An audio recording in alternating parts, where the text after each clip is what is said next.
দোকান থেকে পাস্তা না কিনে যদি বাড়িতে হেলদি পাস্তা বানিয়ে নেওয়া যায় তাহলে কেমন হয়, যেটা বানিয়ে নেওয়ার পর খেতেও দারুণ হবে। নমস্কার বন্ধুরা, কিচেন ম্যাজিক খাজানা চ্যানেলের আরও একটি নতুন পর্বে আপনাদের সবাইকে স্বাগত। আজ শেয়ার করব আটা ময়দা ছাড়া একদম হেলদি পাস্তার রেসিপি। অনেকেই আছেন আপনারা যে আটা খেতে একদম ভালো লাগে না, আবার ময়দা খাওয়াও বারণ, তাদের জন্য আজকের এই রেসিপিটি। এই পাস্তা একবার বানিয়ে খাওয়া শুরু করলে কিন্তু নিমেষেই শেষ হয়ে যাবে। তাহলে আসুন ঝটপট দেখে নেওয়া যাক। নিয়ে নিয়েছি একটা মিক্সার গ্রাইন্ডার জার, এর মধ্যে দিয়ে দিচ্ছি মেজারমেন্ট কাপ মেপে 1/4 কাপের থেকে একটু বেশি সুজি, ওজনে আছে 100 গ্রাম। সুজি হালকা পাউডারের মতন করে গুঁড়ো করে নেব। সুজি গুঁড়ো করে নেওয়ার পর যে একদম পাউডারের মতন তৈরি হবে তা কিন্তু নয়, হালকা একটু দানা দানা থাকবে, তাতে কোনো অসুবিধে নেই। একটা জায়গার মধ্যে আমি ঢেলে নিলাম। এবার আমি এর মধ্যে দিয়ে দিচ্ছি স্বাদ অনুযায়ী লবণ আপনারা আপনাদের টেস্ট অনুযায়ী অ্যাড করবেন। লবণ সুজির সাথে ভালো করে মিশিয়ে নেওয়ার পর এবার অল্প অল্প করে জল অ্যাড করে একটা সফট ডো মেখে নেব। বেশ ঠেসে ঠেসে ভালো করে মেখে নেব। সুজির ডো মেখে নেওয়া হয়ে গেছে। মাখার সময় কিন্তু একটু নরম করে মাখবেন, কারণ সুজি রেস্টে রাখলে সুজি কিন্তু ফুলে যায়। এবার ঢাকনা দিয়ে চাপা দিয়ে রেখে দেব 15 মিনিটের জন্য। 15 মিনিট পর আমি ঢাকনাটা সরিয়ে নিচ্ছি। সুজির ডোটা আবারও একটু ভালো করে মেখে নিয়ে তারপর সারফেসের উপরে সামান্য একটু শুকনো ময়দা ছড়িয়ে সুজির ডোটা আমি পাতলা করে বেলে নেব। ডোটাকে রেস্টে রাখার পর যদি মনে হয় যে একটু শক্ত হয়ে গেছে, তাহলে সামান্য পরিমাণে জল দিয়ে আবারও একটু ভালো করে মেখে নেবেন।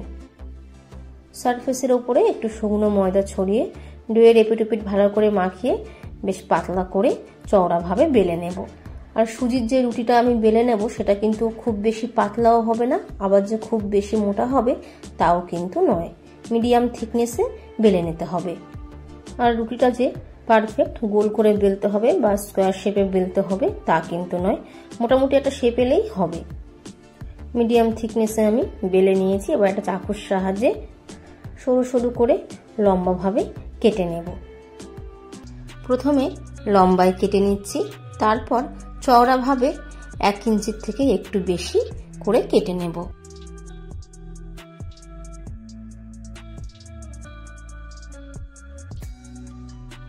চারধারে কেটে রাখা এক্সট্রা অংশগুলো এইভাবে তুলে নিয়ে তারপরে আমি পাস্তা বানিয়ে নেব।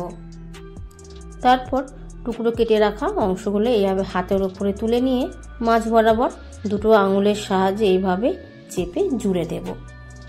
একটা তৈরি হয়ে গেছে, বাকিগুলোও ঠিক একইভাবেই বানিয়ে নেব। পাস্তার ডিজাইন আপনারা আপনাদের পছন্দ মতন যে কোনো রকম ভাবেই বানিয়ে নিতে পারেন। একদম কিন্তু সহজ, খুব তাড়াতাড়ি তৈরি হয়ে যায়।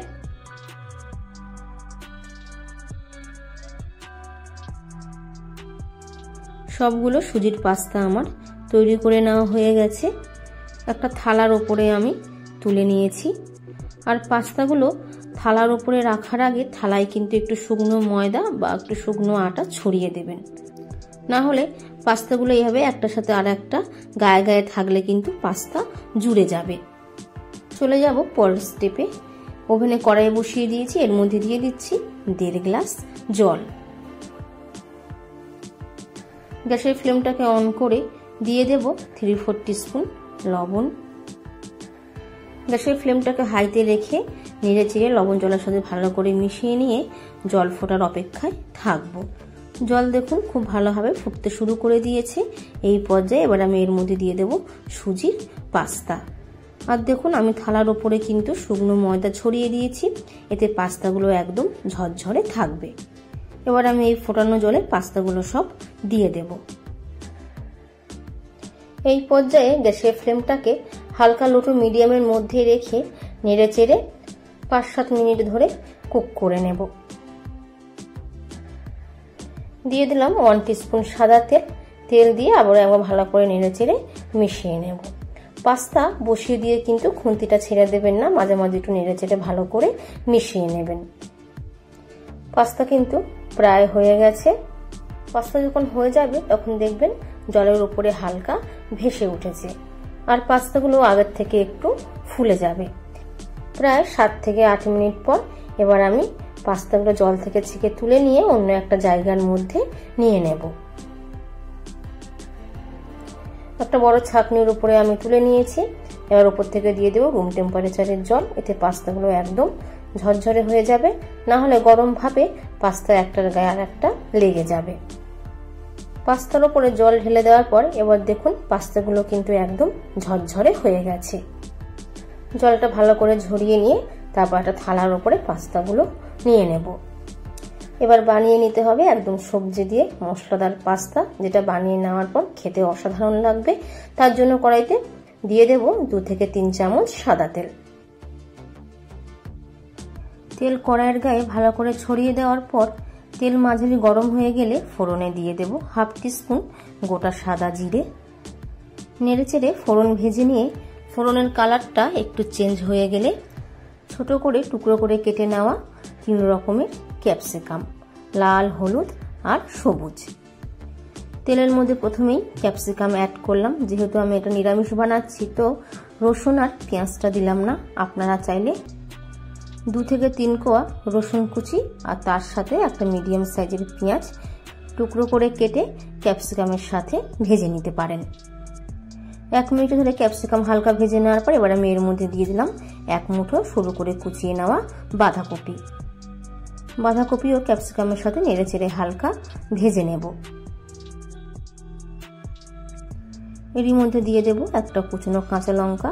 ঝাল আপনারা আপনাদের টেস্ট অনুযায়ী অ্যাড করবেন, আর বাচ্চাদের জন্য বানালে লঙ্কাটা এখানে স্কিপ করবেন। 1/2 ইঞ্চি গ্রেট করে রাখা আদা এখানে গ্রেট করে নিয়েছি। আপনারা চাইলে আদা বাটাও ব্যবহার করতে পারেন।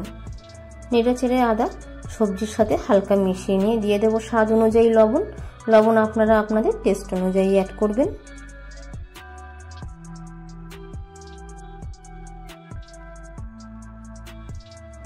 দু মিনিট ধরে সব সবজি হালকা ভেজে নেওয়ার পর এবার আমি এর মধ্যে দিয়ে দিচ্ছি 3 থেকে 4 চামচ নিরামিষ টমেটো সস, 1.5 চামচ সয়া সস। সবজির সাথে একটু মিশিয়ে নিয়ে দিয়ে দেব 3-4 টিস্পুন গোলমরিচ গুঁড়ো,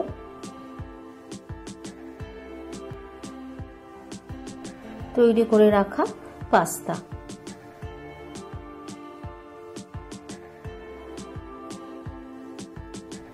পাস্তা সবজির সাথে ভালো করে মিশিয়ে নিয়ে 2 থেকে 3 মিনিট ধরে এইভাবে ফ্রাই করে নেব। আর গ্যাসের ফ্লেমটা কিন্তু এই সময় মিডিয়ামেই থাকবে। দিয়ে দেব সামান্য পরিমাণে লবণ। লবণটা দেওয়ার সময় একটু বুঝে দেবেন। পাস্তা সিদ্ধ করার সময় জলের মধ্যে লবণ দিয়ে সিদ্ধ করেছিলাম, আর সবজি ভাজার সময়ও কিন্তু সামান্য পরিমাণে লবণ দিয়ে সবজি ভেজে নিয়েছিলাম। এর সাথে দিয়ে দিলাম 2 চামচ ভিনিগার। মিশিয়ে নিয়ে 1 থেকে 2 মিনিট ধরে এইভাবে হালকা ভাজা ভাজা করে নেব।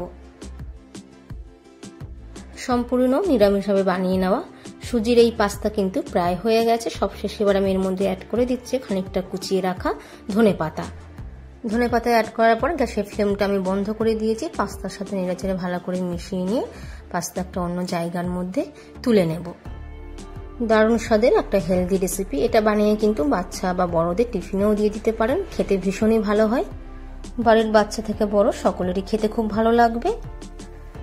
যদি আমার রান্নার রেসিপি আপনাদের ভালো লাগে তাহলে ভিডিওটিতে একটি লাইক দেওয়ার অনুরোধ রইল।